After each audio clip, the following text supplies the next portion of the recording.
I'm with attorney at law, Tom Schimmerling, and today we're talking about the liabilities that people may have when they own real estate. Tom, thanks for being on the show today. Thanks for having me.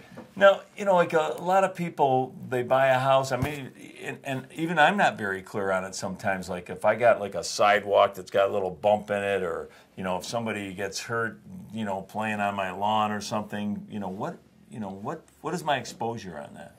Well, let me just say at the beginning, I get these questions quite often from people. And what I always say, I know the insurance people will love me for saying this, but the most important thing is to have a lot of insurance.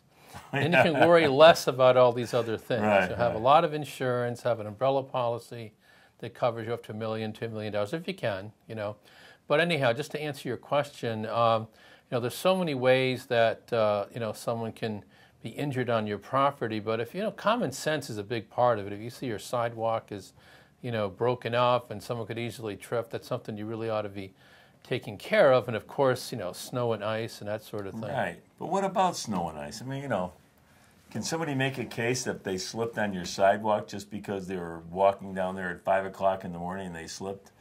Do you have to... Do you have to wake up in the middle of the night and start throwing salt around in your front yard? No, you don't. No, you certainly don't. As far as falling at 5 o'clock in the morning, now, if somebody could prove that they fell on ice that'd been there for 2 days or even a day, that's a different story. But if there's this thing called the storm in progress defense to a negligence case. And what that means is if there's a storm going on, it's snowing or it just got done snowing, there's no obligation to grab a shovel and, grab salt while it's still snowing and try to catch those snowflakes, as they fall. But then the law also says that within a reasonable time after the snowfall or after the ice forms, you got to get out and take care of it. What about a party? If you're having a party at your house and you're serving alcohol? Well, that's a problem area. That's definitely a problem area. The law says that you're responsible if you allow someone to get drunk at your house and they go out and kill somebody. That could very well be a huge problem. And that should be. And it should be. No, I'm not arguing the point. I think that it's something that people should be aware of. Tom, I run into a lot of landowners. Somebody might have 50 or 100 acres. They live in New York, and they don't know if people are on their land or not. Is there a liability for that person? Well, New York has this wonderful new law they passed a few years ago called the recreational use law.